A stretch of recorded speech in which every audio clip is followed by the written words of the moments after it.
Hola, soy Jonathan y en este video voy a hacer un pequeño resumen del libro Cuentos chinos de Andrés Oppenheimer. Y pues bueno, este título tiene doble sentido. El primer sentido del libro es cómo China llegó a convertirse en una de las principales potencias económicas a pesar de años atrás haber tenido muchos problemas económicos. Y también en Cuentos chinos se refiere en las mentiras que dicen los presidentes de los países sudamericanos, no importando si son de derecha o izquierda, pues para justificar su incompetencia y su falta de crecimiento económico. A pesar de que el libro fue escrito en el año 2006, pues predice con bastante exactitud lo que está pasando ahora. Por ejemplo, el libro menciona que en el año 2020, o sea, el año pasado, Estados Unidos seguiría siendo la primera potencia mundial, pero China lo seguiría bastante cerca. Y esto va a depender de la fuente que consultes, pero en general sí, pues algunos ponen en primer lugar a Estados Unidos y luego a China y viceversa, luego a China y luego pues a Estados Unidos. Y el libro pues se encarga de investigar o de ver cuáles fueron las razones por las que China pues ahora es una superpotencia.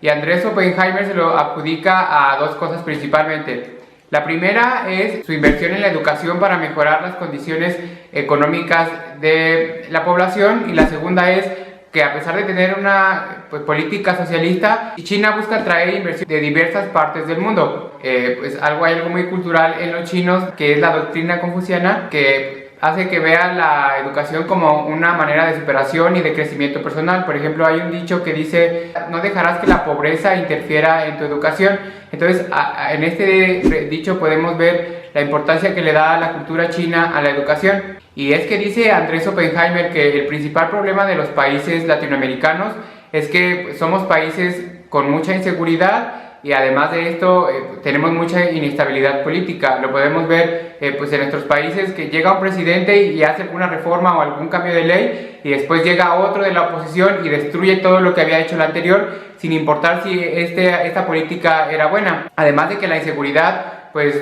desmoraliza o no le da ganas a las inversiones extranjeras de traer aquí su empresa, ya que pueden ser, su mercancía puede ser robada o pueden ser extorsionados. Andrés Oppenheimer nos sugiere las siguientes estrategias para lograr que nuestros países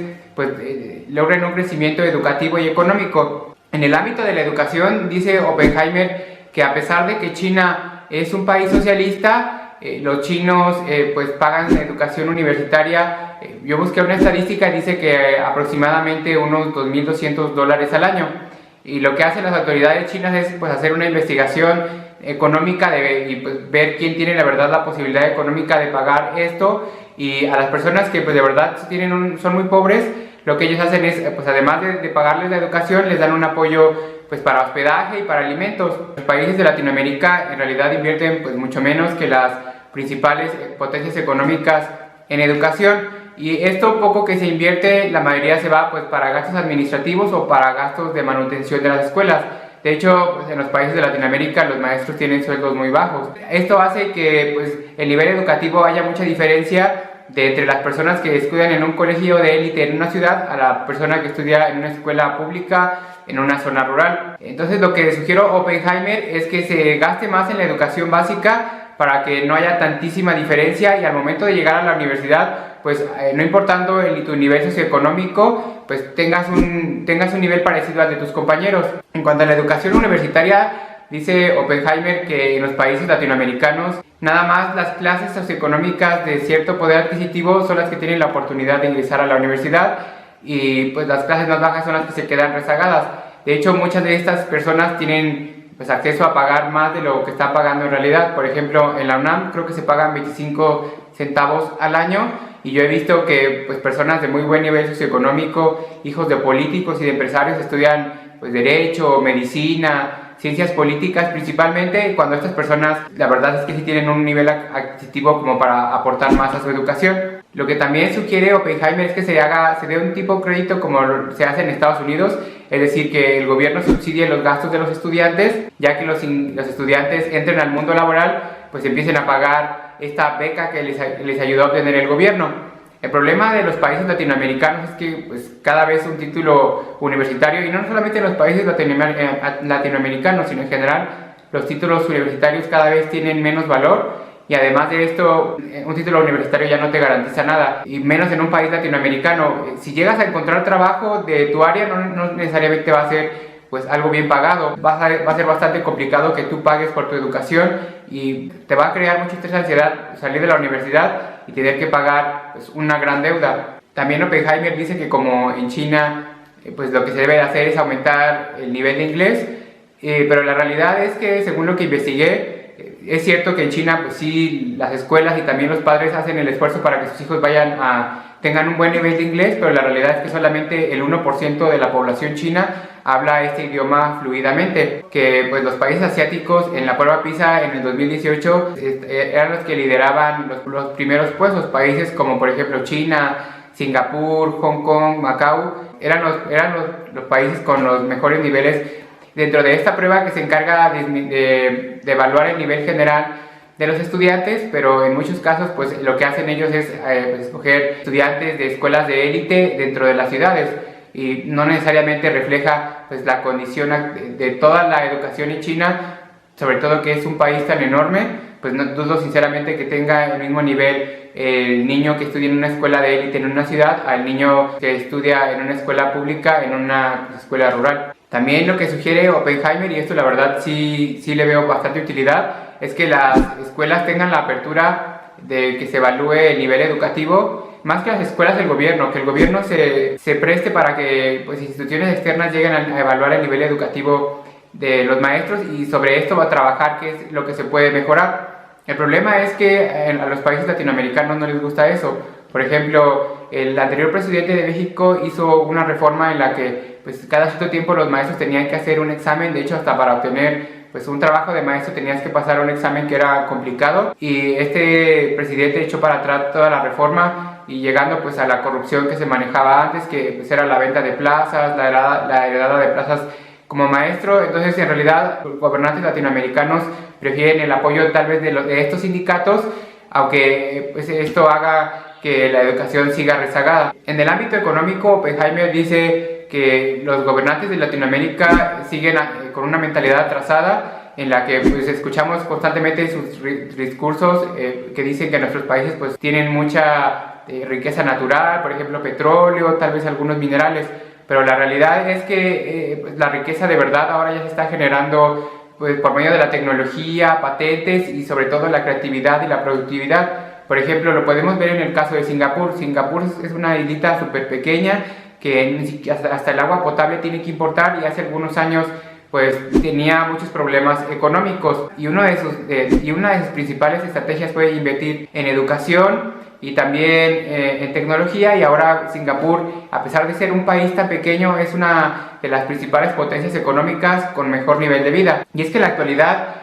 pues ya no importan tanto los recursos naturales. Por ejemplo, es sorprendente ver cómo Holanda es el principal productor de flores a nivel mundial, sin importar de que tenga una mano de obra cara, que el clima no sea el mejor, que también tenga un territorio muy pequeño. En cambio, Colombia, que es un país muy grande, con un clima pues, muy propicio para esta actividad, además de tener una mano de obra barata, pues no es el número uno. Y es que dice Oppenheimer que ahora lo más importante es el marketing, la distribución y la ingeniería genética en la industria de las flores. Entonces lo que él propone es que se incentive el nivel del inglés, también que hagamos que nuestra población ya no solamente estudie psicología, filosofía, sociología, sino que se vayan aumentando carreras en la ingeniería y en las ciencias. Y si bien hasta cierto punto tiene razón,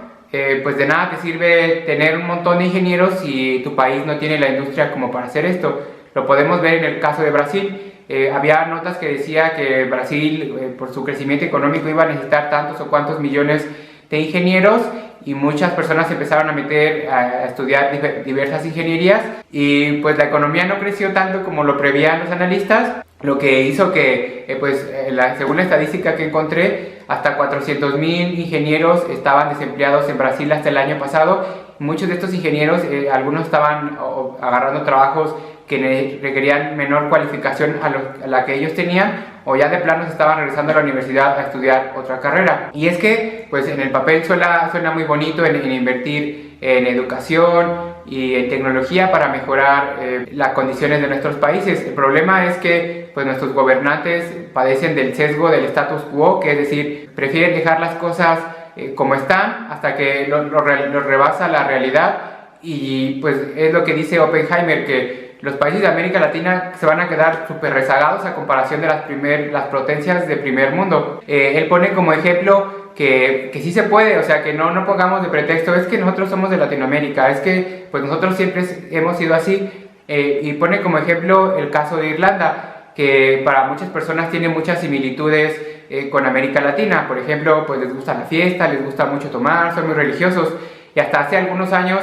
tenían pues muchos problemas económicos y grandes tasas de desempleo, y lo que hizo el gobierno fue hacer una alianza entre empresarios y entre el gobierno para que de esta manera pues pudieran lograr el crecimiento económico con la siguiente estrategia, que fue que el gobierno se comprometía a no aumentar los impuestos mientras las empresas privadas se comprometieran a no despedir a los empleados, además de que se hizo una inversión en educación para capacitar a las personas y tuvieran mayores habilidades técnicas en el ámbito de las ciencias y de la tecnología. Y ahora pues Irlanda es pues a pesar de que es una isla muy pequeña, es muy conocida entre el mundo de la tecnología, teniendo filiales de empresas como Microsoft y Google. Y pues tampoco hay que olvidar que unos buenos números macroeconómicos no necesariamente quiere decir que la población esté contenta o que esté feliz. Por ejemplo, en el caso del libro se ensalza mucho pues que Chile tiene muy buenos números macroeconómicos y políticas de crecimiento. Pero la realidad es que pues sí, Chile tenía estos números. De hecho,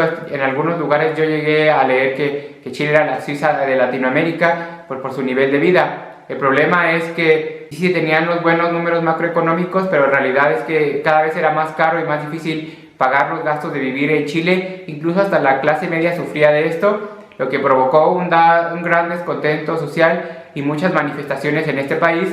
lo que a final de cuentas llevó a un cambio de políticas pues para tratar de mejorar la calidad de vida de la población y no solamente los números macroeconómicos. Entonces, pues la verdad este libro, a pesar de que fue escrito hace varios años,